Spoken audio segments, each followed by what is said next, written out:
saving money won't make you rich, and it won't let you live a comfortable lifestyle forever. I have always been a big saver, and I started saving money pretty frequently when I adopted a minimalist lifestyle 8 years ago. In 2019, I finally had $27,000 saved. I felt super confident when it came to decisions I was making regarding, you know, my money and things like that. But there are a few mistakes I made along the way. First mistake, I had that $27K in a regular bank. I should have signed up for a bank that offered a high yield savings. A high yield savings is something where, you know how your regular bank offers you a savings account, a checking, and your savings account has like a percentage of what they give you each year of the money that you have in there, and usually it's just a penny. Every time, no matter what percentage of money I had in my accounts, it was a penny they gave me at the end of the year, which was such... Don't even get me started with that. But yeah, I ditched a regular bank in 2020 and got a high yield savings because I was making a penny with having 20K in my bank, which is crazy. So high yield savings, I wish I would have done that sooner, but I'm glad I did that 5 years ago. Second biggest mistake that I ever made was I got cocky with my money. And I thought that, you know what? I just liked watching it grow. And I know some people like that too. It's very addicting. You get your paycheck, you put money in there. And around those times that I was saving, I had 2 full-time jobs. So the most money I've ever made in a year was $62,000. That might not be a lot these days, but back in 2019, that was a lot of money to me. And I was paying my bills, I got to go on vacation, I got to go to concerts, and I got to save money. Again, different times and a different mindset. I have a total different mindset now. Fast forward to now, to 30-something-year-old Kira. I think the best thing that I could have done for myself was to invest it instead of watching my money grow. Because the issue with watching your money grow, there are unexpected things that happen in life where you have to keep dipping into that savings account, and it sucks. So, like I said, fast forward to now, I don't have 27K saved. It has gone down so much due to unexpected life situations. My cat was sick for quite some time. Had to keep taking money out, 5 grand here, 10 grand here for all these vet and emergency visits and surgeries. Just a lot has happened in the past 5 years, and obviously unexpected things. So when you have your money in a savings account, it is very easy to just grab, pay, grab, spend, and then at the end of the day you're left with nothing. In order for your savings account to flourish, you have to invest it. You have to find a certain way to grow that money instead of it sitting there. I wish I had the mentality I have now. I probably would have bought maybe a condo or a 2-tenement and would have passive income right now. I wouldn't have to be like scrambling around looking for a job right now because I would have that secured income. I mean, I had the money for a down payment back then. I had the means, I had the income for a mortgage, but I just didn't think that I was good enough to back then because I also was raised with low confidence. I'm not going to bore you guys with my childhood trauma, but all of those little things that I've been through in my life, that, you know, it reflected my situation when it came to how I viewed money. And I thought that hoarding it away in a savings account was going to make my life easier. It doesn't. If you're that type of person right now that is just saving and you don't have a purpose for it, try to have a purpose for it and try your best to find a way to invest. Real estate, I think, is the best way to invest your money.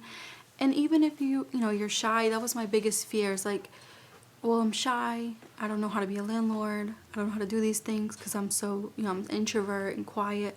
You can hire a property manager. You can hire a company to take care of that property for you. It doesn't have to just be you. Now that I know the logistics of some of it, like and how I see my partner run his properties that he owns, it just makes me feel like, all right, this is where I want to put my money towards, because I don't want to live like this anymore where it's like your savings goes up and then it drops and then it goes up and then it drops. It's a yo-yo effect with just saving money. Next money truth that nobody seems to be talking about online is that debt can ruin your life. When it comes to debt, I'm mainly talking about bad debt. Credit cards, student loan, and yes, I consider student loans bad debt because I've known quite a few people that don't pay their student loan and they just let it go to collections. Health bills, if you haven't been paying your health bills, they will send that to a collection and then you become a delinquent. There are so many areas that can be rephrased as bad debt. Now, what I consider good debt these days, I honestly consider a house, like an investment like that, good debt, because you're buying an asset and eventually it can equal equity and it could be paid off in the far future. So buying into real estate can be your retirement plan if you play your cards right. I never was in credit card debt, but I was in student loan debt, and there was a month that I didn't pay because I was listening to certain people tell me, don't pay that, you don't have to pay that, it'll disappear. That's BS. Student loan debt never disappears. Credit card debt never disappears. You have to deal with your bad debt. It's going to haunt you in the future, especially if you live in the US. Your credit score is everything. You cannot get a house without a decent credit score.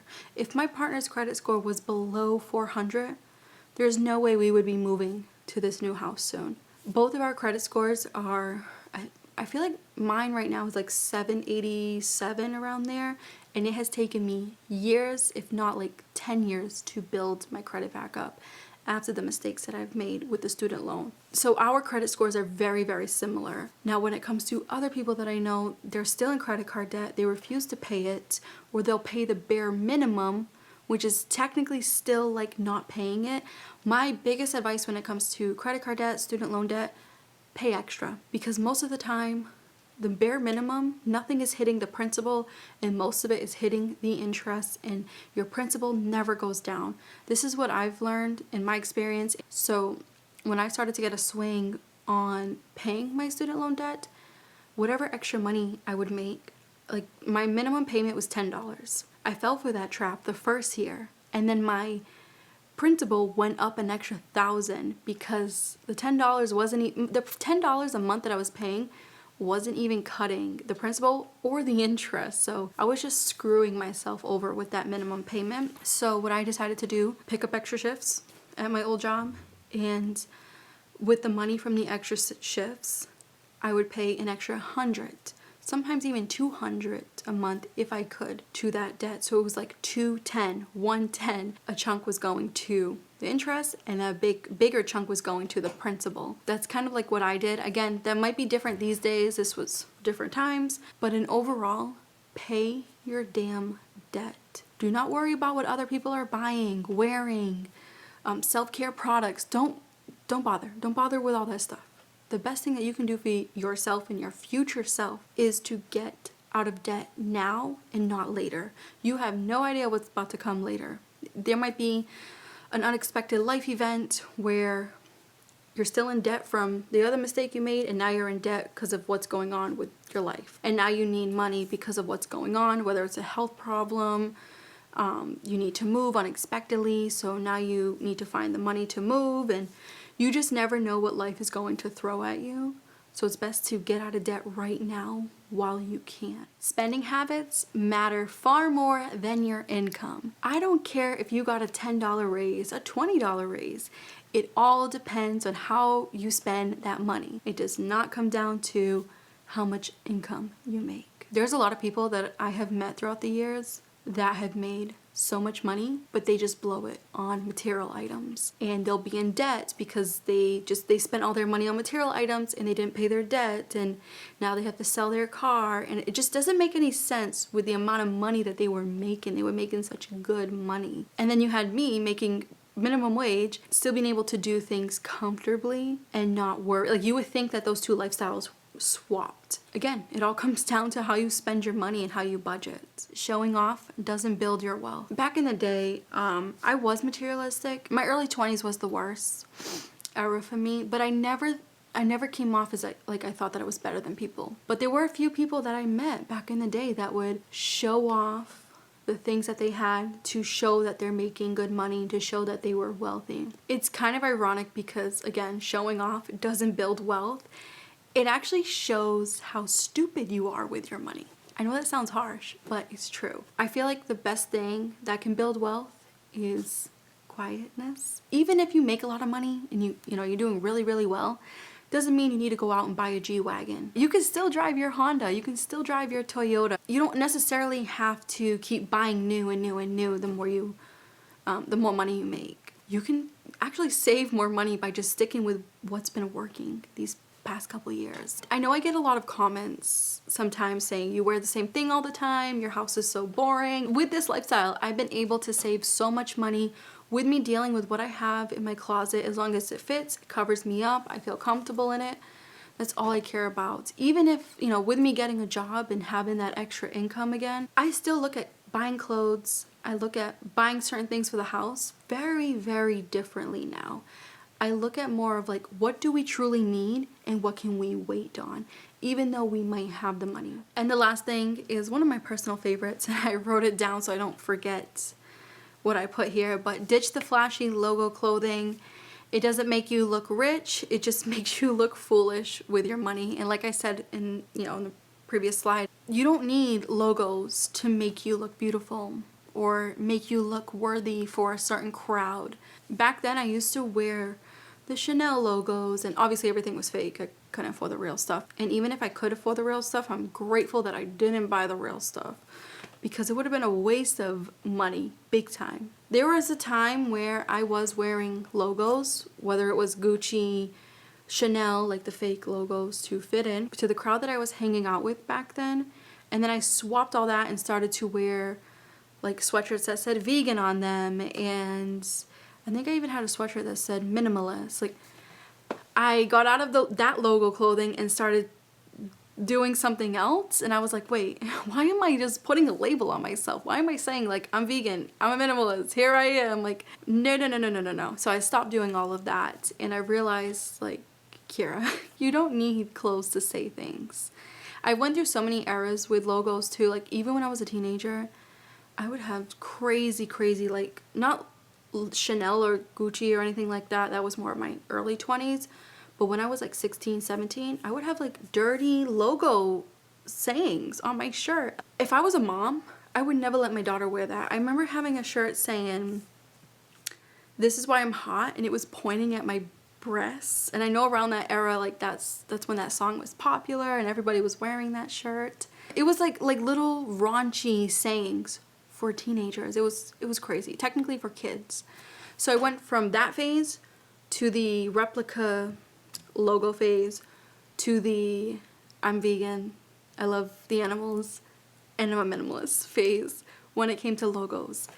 And now I'm not in no phase.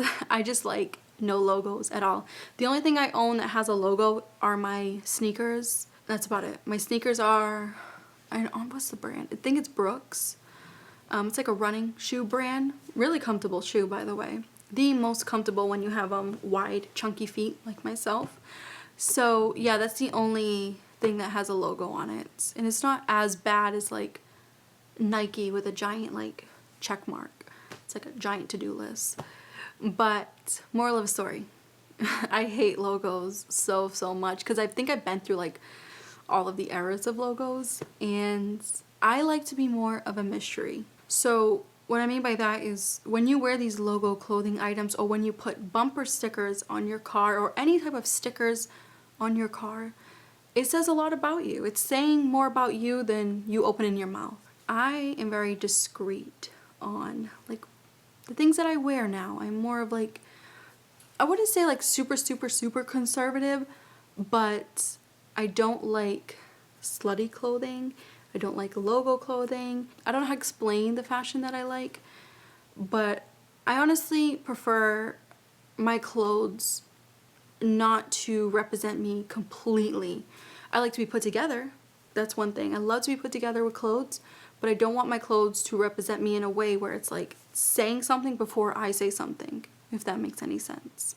Anyways, you guys, I hope you enjoyed this video, and I hope you didn't take it too harsh. But these are the 6 money truths that I feel like no one talks about on the internet. Everybody these days is so busy spending money they don't have on things they don't need. If you want a part 2 of this video, let me know down below. And also let me know down below what are some harsh money truths you have learned in your life.